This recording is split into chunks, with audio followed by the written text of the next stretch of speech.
Up next in the broadcast, Hong Kong's democracy protests ups the ante with leaders threatening to storm government buildings if the city's current leader does not step down by the stroke of midnight.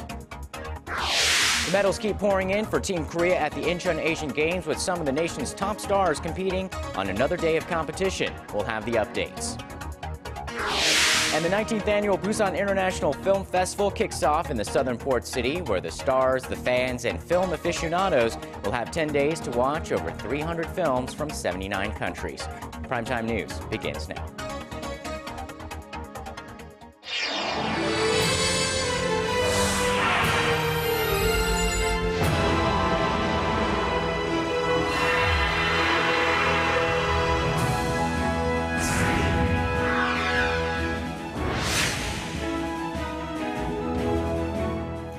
Welcome to the program. You're watching Primetime News live from Seoul. I'm Sean Lim. And I'm Kang Chery. Thanks so much for joining us tonight. We start tonight's broadcast by going live to Busan, where the 19th Busan International Film Festival, or BIFF, has just kicked off with a grand opening ceremony, including a red carpet event, of course. BIFF is Asia's largest film festival, with hundreds of film screenings from nearly 80 countries. And our cultural correspondent Park Jiwon is standing by in Busan. So Jiwon, what did you see at the opening and on the red carpet?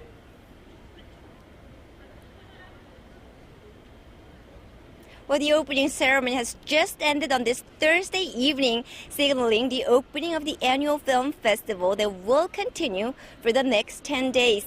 Thousands of movie fans and local residents greeted dozens of film stars and movie directors who graced the red carpet on this Thursday evening. Well, they were on their way into the opening ceremony, which took place at the Busan Cinema Center located near Haeundae Beach. It was co-hosted by Korean actress Moon So-ri and Japanese actor Ken Watanabe. It was followed by the international premiere of the Taiwanese film Paradise in Service. It sounds very exciting. So Jiwon, we wish we were there too, but this film festival's inception in 1996. Since then, this festival has been focusing on discovering and introducing Asia's new film talents and their work. So what are some of the special programs this year?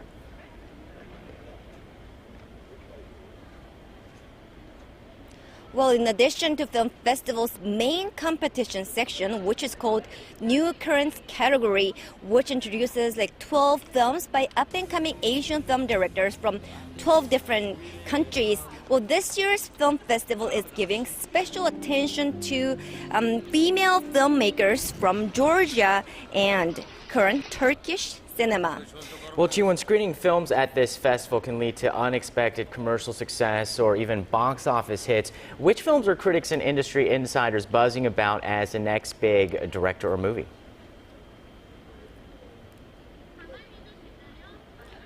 Well, one film critic I spoke with says people have their eyes on Korean indie films and some experimental documentaries. Let's take a look. Okay. Yeah, there are several films that I'm looking forward to at this film festival. One of them is called A Matter of Interpretation. It's a new Korean independent film. I mean, there are other films in the New Currents competition section. There's one called End of Winter that I haven't heard very much about, but which I've heard good things about, and so I'm curious to see it. Also, Korean documentaries are really interesting these days, and so I'm planning to see some documentaries while I'm here. Including one called Collapse, which I hear is quite experimental.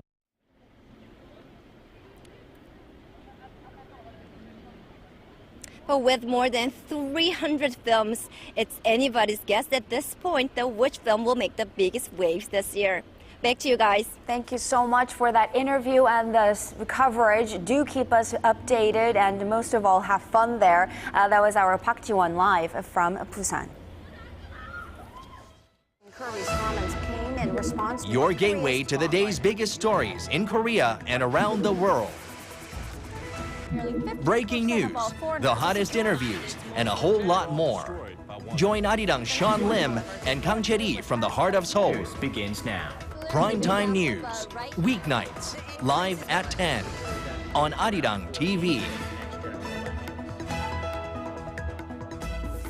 Reports coming out of Washington suggest that Pyongyang has carried out another engine test for the KN-08, North Korea's intercontinental ballistic missile. The regime is also suspected of having upgraded one of its major rocket launching sites. Our Kim Young-gil reports. U.S.-based think tank 38 North says satellite imagery shows the missile's first-stage engine was tested in mid-August at the Seoul launch site in North Korea's northwestern Dongchangri region. This adds to a series of engine tests Pyongyang has carried out since 2013. It remains unclear how successful these tests have been, though. Security expert Joel Witt, who runs the 38 North website at Johns Hopkins University, says North Korea could be moving on to full-scale tests of the KN-08 because these kind of engine tests are normally stepping stones to that end. The missile is believed to have a range of at least 5,500 kilometers, which means the U.S. state of Alaska is within its range. North Korea is not only testing engines either. It has also completed a major program to upgrade the Seoul satellite launching station that began late last year. A gantry tower was raised to 55 meters by adding 3 new platforms to handle up to 50-meter-long rockets. The existing launch pad has been upgraded to launch rockets even larger than the Unha-3 North Korea sent into space in late 2012. With the completion of the engine test, 38 North says Pyongyang may decide to test fire another rocket before the year is out. A new, even larger rocket than the Unha-3 is also reportedly under development, but the website says it'll be several years before it's fully operational. Kim Young-gil, Arirang News. Russian Foreign Minister Sergei Lavrov says resuming the new six-party nuclear talks on denuclearizing North Korea would be complicated, but not out of the question. Meeting with his North Korean counterpart in Moscow on Wednesday, the foreign minister called on all related parties in the dialogue to take a balanced approach and refrain from abrupt actions that would polarize positions. The two Koreas, the U.S., China, Japan, and Russia, began the six-party talks back in 2003 with the aim of denuclearizing North Korea, but the framework came to a halt with the last meeting in 2008 as North Korea launched a long-range rocket in early 2009. If you're considering joining the military or are just simply curious about what life is like as a member of the Korean Armed Forces, you do have a chance to get first-hand experience. Our Kim Hyun-bin took a visit to this year's Ground Forces Festival and shows us a little bit of soldier life. Since all able-bodied men in Korea are required to serve in the military, they are well aware of what it's like to live as a cadet, day in and day out. But that leaves a large segment of the population, women and children included, that aren't. To enhance understanding, the Army headquarters opened the 12th Ground Forces Festival in Daejeon City this week, under the theme, An Army that Connects with the People. The Ground Forces Festival is the country's largest military fair. It offers visitors a chance to see, hear, and experience all aspects of the Army. There are 51 events people can take part in. People can get in the cockpit of an attack helicopter or inside tanks, in addition to many other hands-on activities.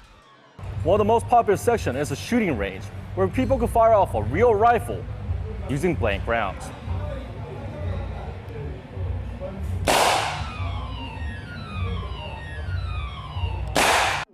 Special military performances and stunts are also scheduled throughout the day. All men must go to the Army and get to experience this, but women cannot. Through this festival, we can get a glimpse of what soldiers go through. It was fun. Those that have gone so far have enjoyed the experience. My kids are curious about the life of military personnel and they wanted to ride on the helicopter and tanks. They had the chance to do so and loved it. I would like to give my sincere gratitude to the Army, the Ministry of National Defense, and all the soldiers helping out. There's also a boot camp arena where one can test their might and agility. The mock towers, which are used for parachute training, are another popular attraction, where people can jump from a height of 11 meters. The festival runs through this Sunday, October 5th. Kim Hyun-bin, Arirang News, Daejeon City.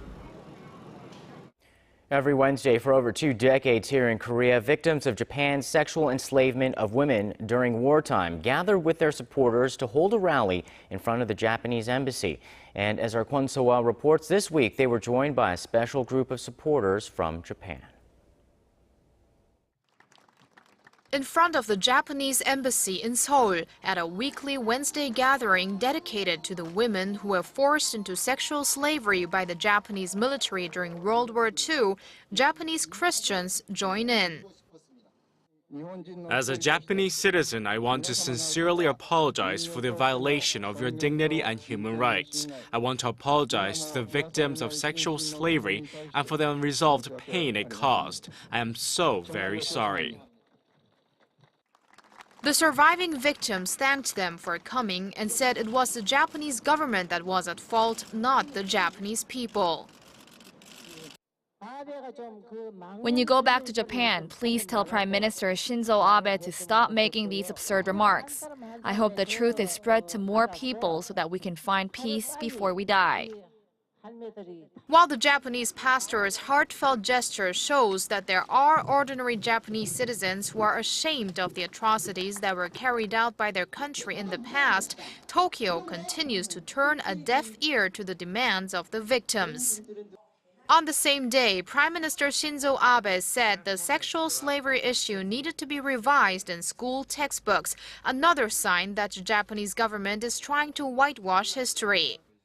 But he added that he has no plans to make changes to the 1993 Kono Statement, a landmark apology to the victims of wartime sexual enslavement, or publish a new one. Kwon So-wa, Arirang News. Korea's exports to its largest trading partner, China, rebounded in September. But the question to be asking here is this going to stay as a trend? Our Connie Kim reports on the prospects for the rest of the year and the longer-term challenges Korea faces. For most Korean policymakers and businessmen, one of the most encouraging signs from September trade data is a rise in exports to China. Outgoing shipments to Korea's largest trading partner rebounded for the first time in 5 months. The total came in at 12.7 billion won, or roughly $12 million in September, up 6.5% from a year earlier. More importantly, the gain came mostly in intermediary goods that are fitted by Chinese exporters in their finished products. Shipments rose by more than 50% for computer parts, some 32% for semiconductors, and 13% for petrochemical products. Now that's welcome news for Korea, as parts and other basic components represent nearly 3/4 of all of its exports to China. Korea is well positioned due to the improved results, and this upward trend is expected to continue throughout the end of the year. Chinese exports have been on the rise since May, showing an upward trend. Trade officials say a recovery in the U.S. economy will keep boosting Chinese exports to America in the coming months, particularly in the run-up to the year-end shopping season. The longer-term worry is China's determination to foster its own parts industry. China is improving its own supply capacity. Korean firms should now focus on producing high-quality products to differentiate themselves from Chinese suppliers. Negotiations for the Korea-China Free Trade Agreement are in the final stages. And with expectations that it'll be signed by the end of the year, the future of trade between the two countries appears bright. Connie Kim, Arirang News. The leaders of South Korea and Vietnam have agreed to conclude their negotiations on a free trade agreement by the end of this year. President Park Geun-hye and the Vietnamese Communist Party chief Ng Nguyen Phu Trong also signed an MOU today, with Vietnam promising to give priority to Korean companies entering the Vietnamese market to build transportation infrastructure there, while Korea promises financial support for its companies. Vietnam is Korea's number 9 trading partner. Korea's financial regulator says it's coming out with a set of measures to revitalize Korea's stock market sometime this month. Although the Financial Services Commission's chairman, Shin Jae-yoon, didn't reveal many details during talks with ruling party lawmakers, a key portion of the plan is expected to ease the daily limit on stock price changes. Chairman Shin has recently talked about boosting the stock market's role of raising venture capital by easing regulations on stock price movement in both stock indices in Korea next year from the current 15% to 30%. Tomorrow is a national holiday here in Korea known as Gaecheonjeol. It's held in celebration of the nation's founding thousands of years ago and centers around a legend of Korea's birth as a nation. Our Kim Jiwon tells us more. This Friday, Korea celebrates National Foundation Day, or Gaecheonjeol in Korean, which literally translates into the day the sky was open. The story behind the holiday dates back more than 4,000 years to a tale of Emperor Tangun. It begins with Hwanung, the son of a god who lived in the heavens but wanted to live on earth. He descended and ruled over the people with the noble aim of benefiting mankind. Then two animals, a bear and a tiger, came and begged Hwanung to let them become human. Hwanung agreed to grant their wish, but only if they endured 100 days without exposure to sunlight, with only garlic and suk, a type of mugwort, as their diet. The tiger gave up halfway through, but the bear persevered and became a woman. She later bore Hwanung a son who would be called Tangun. Even to this day, Emperor Tangun is considered to be the founder of this nation, and his mixed ancestry of a bear and deity has become a symbol for national identity. Various festivities will be held Friday and Saturday to celebrate National Foundation Day, meaning traffic restrictions will be in place for some areas. On Friday from midnight to 4 p.m., no cars will be allowed on the streets of Yeongdong-daeru and Bongeunsaro near Samsung Station and COEX due to an international marathon event. There's going to be a massive parade starting at around 11 a.m. on Friday, beginning at Sejongno Park and ending near Deoksugun Palace by Seoul City Hall Nation. And the Seoul International Fireworks Festival will be held on Saturday, so automobiles will be restricted from accessing the southern part of Mapo Bridge and near the 63 building near Yeoinaru Station from 2 p.m. to 10 p.m. on Saturday. Kim Jiwon, Arirang News.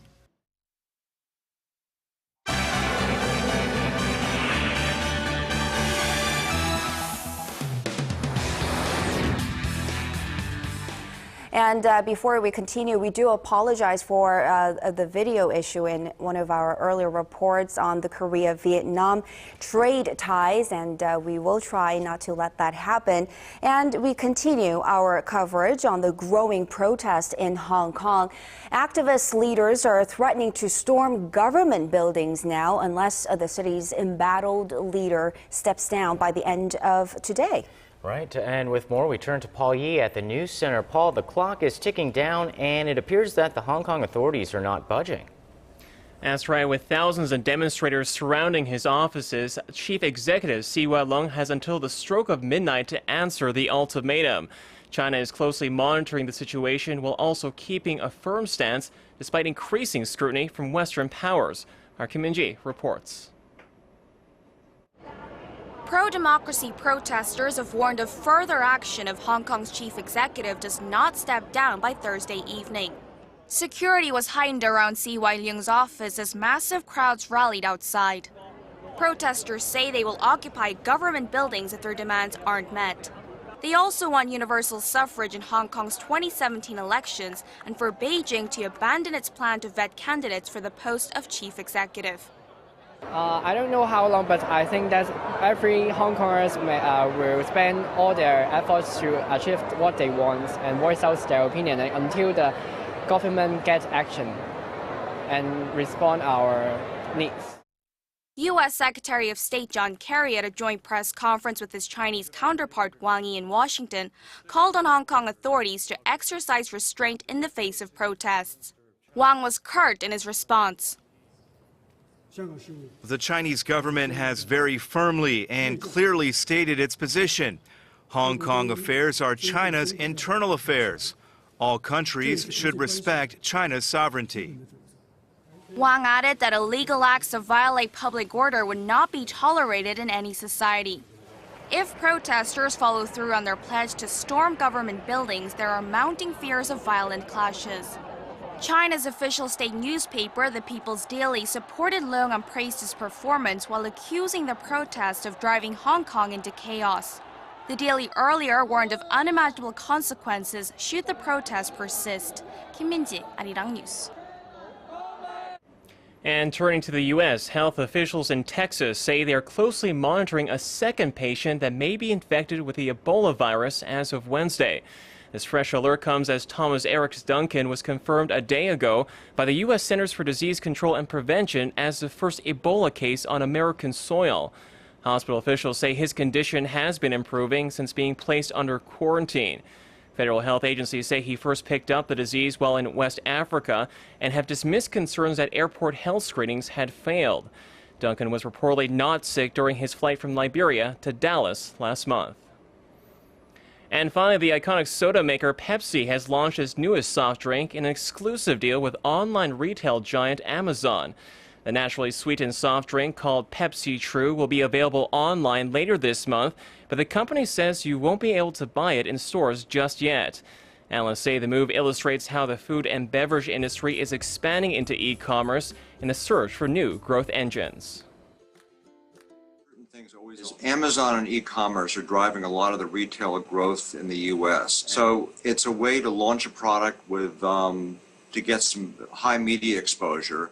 The move comes as sales of carbonated soft drinks in the U.S. have been on the decline for nearly a decade as consumers take on a more health-conscious lifestyle. And that wraps up our look at international stories making headlines around the world. I'll see you back here next week.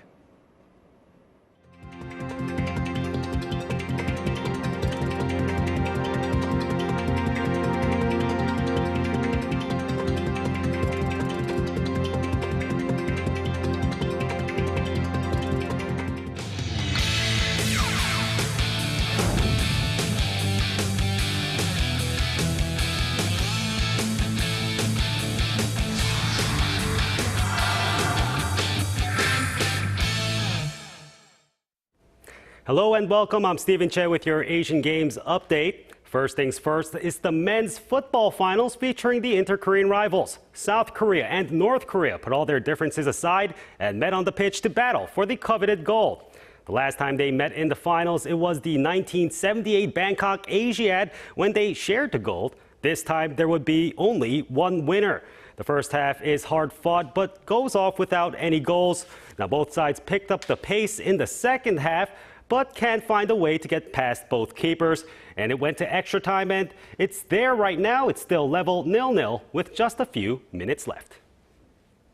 And more medal matches, this time sporting giants South Korea and China met for two big women's finals in basketball and volleyball. Now to the hardcourt first, South Korea's Pyeonyeon-ha leads the team with 16 points and 4 helpers en route to the stunning victory over China. It's their first gold there in 20 years. And in volleyball, the South Korean ladies, on the back of Kim Young-kyung's 26 points, once again stunned China for yet another first-time win since 1994. And heading to the lanes, it was the final day of bowling, and the women's and men's Masters events provided the last chance at the individual gold medals. Now first to the ladies, South Korea's Lee Na-young seized the moment, beating Taiwan's Wang Ya-ting in both games for a spectacular 4th gold of the games. And Park Jong-woo delivered on the men's side. Despite a close call, he edged out for the win for his 3rd gold in Incheon. And over to the Taekwondo events of the day, the South Korean athletes once again didn't disappoint in their flagship martial art. The well-decorated Lee Dae-hoon stormed through the under 63-kilo tournament, handily defeating his finals opponent by a ridiculous margin, 18-2. Now in the women's under 62-kilo final, it was a close one, but Lee Da-bin broke the deadlock in the final round to win 8-7 to take the gold medal there. And last but not least, in the rhythmic gymnastics all-around final, South Korea's Son Yeon-jae graced the crowd and the judges for her first Asiad gold. The 20-year-old carried the momentum into day 2, coming in first in her first 3 apparatuses, the hoop, clubs, and ribbons. Now, there was a huge gasp when she slightly mishandled the ball in her 4th apparatus, but the point difference was just too high for China's Deng Shenwei to catch up. And with a total score of 71.699, she wins the well-earned gold medal. And that's all I have for now. I leave you now with the medal standings and a look at Friday's events. Have a good night.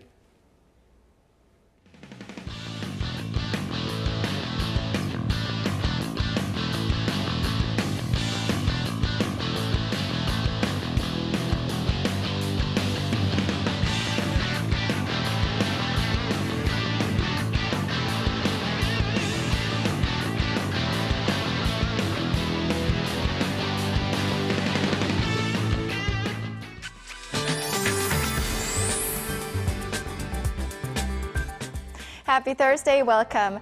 At the moment, it is raining here in Seoul and other places as we head into the 3-day weekend. And more showers are in store now. 5 to 10 millimeters are expected for Seoul as well as parts of Gangwon province and regions down south less than 5 millimeters.